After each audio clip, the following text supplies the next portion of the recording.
Well, I am pretty sure যে আপনি আপনার জীবনে একবার হলেও এই জিনিসটা রিয়েলাইজ করেছেন যে আপনার কোনো সময় মনে হচ্ছে আপনার আশেপাশের মানুষগুলো, আপনি যাদের সঙ্গে দৈনন্দিন চলাফেরা করছেন, আপনি ঘুরছেন ফিরছেন, সেই মানুষগুলো আপনাকে আসলে আপনার প্রপার ভ্যালু দিচ্ছে না, আপনার প্রপার সম্মান দিচ্ছে না, আপনার সঙ্গে ঠিক মতো কথা বলছে না, কিংবা এক কথায় আপনার প্রপার ভ্যালুটা আপনাকে দিচ্ছে না। এবং এই জিনিসটা আপনি রিয়েলাইজ করতে করতে একটা সময় দেখা যায় যে আপনি ডিপ্রেশনে চলে গেছেন। আমার মনে হয় এই সিচুয়েশনে ডিপ্রেশনে যাওয়াটা অনেকটা বোকামি। কেন বোকামি? এই সময়টাতে আমার মনে হয় যে আমরা নিজেদের ভুলের কারণে আসলে আমরা ডিপ্রেশনে যাই। দেখেন, এই জিনিসটাকে দুইটা ভাগে ভাগ করা যায়। প্রথম ভাগটা হচ্ছে যে আপনি এই ধরনের সমস্যার সম্মুখীন হচ্ছেন বা এই ধরনের সিচুয়েশন ফেস করছেন এই জন্য যে আপনি আপনার প্রপার সারাউন্ডিংসটা যাদের সঙ্গে চলাফেরা করছেন, সেই চলাফেরার মানুষগুলা আপনার মূল্যবোধের ভিতরে থাকা মানুষগুলাকে আপনি বাছাই করতে পারেননি। আপনি যেই ধরনের মানুষ সেই ধরনের মানুষের সঙ্গে আসলে আপনি চলাফেরা করতে পারছেন না। এবং দ্বিতীয় কারণটা একটা থিওরি দিয়ে ব্যাখ্যা করব। তো এই দ্বিতীয় কারণটার সঙ্গে আমার প্রথম কারণটার একটা সুন্দর মিল আছে। দেখেন, আপনি খুব সুন্দর করে খেয়াল করবেন, ধরেন বাজারে খুব দামি একটা পণ্য, খুব দামি একটা ঘড়ি বাজারে আসলো, রোলেক্স ব্র্যান্ডের ধরেন কোন একটা ঘড়ি। এবং আপনি খেয়াল করে দেখবেন, যখন ঘড়িটা বাজারে আসে, বাজারে ওই ঘড়িটার বক্স কিংবা বিপণনের কোন একটা কাগজে লেখা থাকে যে ঘড়িটা লিমিটেড স্টক। মানে এটা হচ্ছে যে অ্যাভেলেবেল না, সবসময় এটা পাওয়া যায় না। এই এই ডিজাইনের ঘড়িটা নির্দিষ্ট কিছু সংখ্যায় ছাপা হয়েছে। তো দেখবেন, যখন এইভাবে মার্কেটিংটা করা হচ্ছে, মানুষ হুমড়ি খেয়ে পড়ছে ঘড়িটা কেনার জন্য। এবং দেখবেন যে কিছুদিনের ভিতরে এই মডেলের ঘড়িটা শেষ এবং এই মডেলে আর কোনো ঘড়ি আসবে না। দেখবেন, যতদিন এই ঘড়িটা বাজারে থাকবে, যেহেতু নির্দিষ্ট কিছু সংখ্যা আর এই মডেলে বাজারে আসবে না, সেজন্য এই ঘড়িটার দাম, ঘড়িটার যতদিন ডিজাইনটা আপনার হাতে থাকবে ততদিন ডিজাইনটার ভ্যালু থাকবে এবং এর দাম দিনকে দিন বাড়তে থাকবে।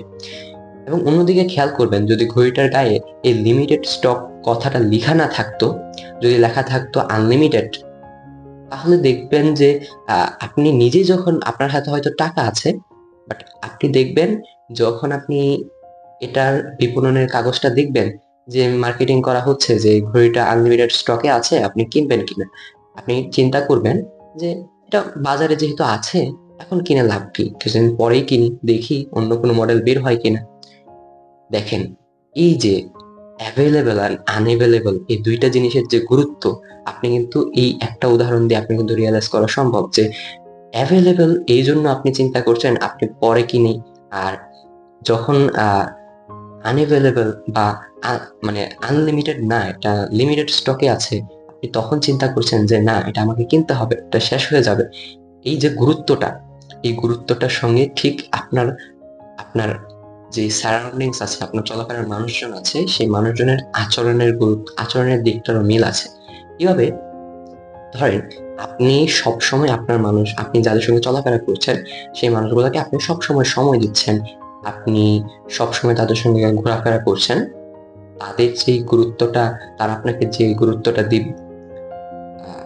আবার আপনি খেয়াল করবেন, ধরেন আপনার কোনো একটা ফ্রেন্ড, সে হচ্ছে দূরে কোথাও থাকে, কোথাও চাকরি করে, বা কোনো একটা কারণে আপনাদের থেকে দূরে থাকে, আপনার পূর্ব পরিচিত, আপনারা অনেক আগে অনেক বেশি চলাফেরা করতেন, একসাথে ঘুরতেন। সে দেখবেন যখন আপনাদের সঙ্গে আসছে, আপনারা সবাই তাকে নিয়ে খুব উৎফুল্ল। আপনি দেখবেন তাকে নিয়ে খুব মাতামাতি চলছে যে এতদিন পরে এলি, এই সে, আরো অনেক কিছু। বাট আপনাকে নিয়ে কিন্তু ওই ধরনের কোনো মাতামাতি নেই। বাট আপনারা দুজন কিন্তু সেম পার্সন, আপনারা সেম, আপনারা সবাই, আপনাদের মূল্য কিন্তু দুজনের মূল্য একই হওয়া উচিত। বাট এই যে আপনি সবসময় অ্যাভেলেবল, সে অ্যাভেলেবল না, এই দুইটা বিষয়ের কারণেই আপনি দেখবেন যে আপনাদের গুরুত্বটা কমে যাচ্ছে বা বেড়ে যাচ্ছে, কম গুরুত্ব, হাফ ডাউন, গুরুত্ব আপ অ্যান্ড ডাউন, এই ধরনের একটা সিচুয়েশন আছে। সো আপনি এই থিওরিটা থেকে আশা করি বুঝতে পারছেন যে অ্যাভেলেবল আর আনঅ্যাভেলেবল এর গুরুত্বটা কেমন।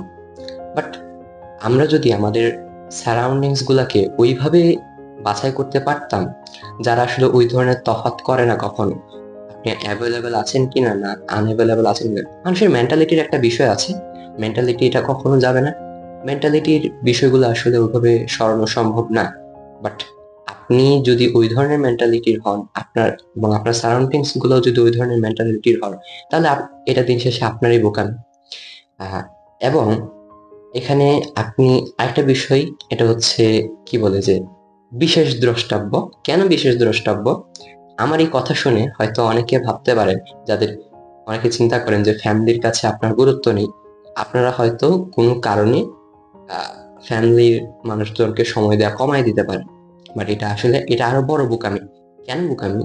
ফ্যামিলির মানুষগুলো আসলে ওই ধরনের মানুষ হয় না যারা আপনাকে এই সুযোগে সদ্ব্যবহার বা এই ধরনের কোনো কাজে আপনাদের সঙ্গে সম্পর্ক রাখছে। সেই মানুষগুলোর সঙ্গে আপনার সম্পর্কগুলো চিরন্তন থাকে, ইউনিভার্সাল থাকে। তো তাদের সঙ্গে এই বিষয়টাকে কখনো মিলাবেন না। এটা মানে এটা হচ্ছে সেই মানুষগুলোর জন্য আপনার জন্য একটা কি বলে ডিসক্লাইমার, যে আপনি যারা আপনাকে তাদের প্রয়োজনে ব্যবহার করছে এবং আপনি আসলে সেই বিষয়টা বুঝতে পারছেন না। তো আশা করি এই জিনিসটা ক্লিয়ারিফাই হয়েছে। ইনশাল্লাহ দেখা হবে পরবর্তী কোনো ভিডিওতে। আসসালামু আলাইকুম।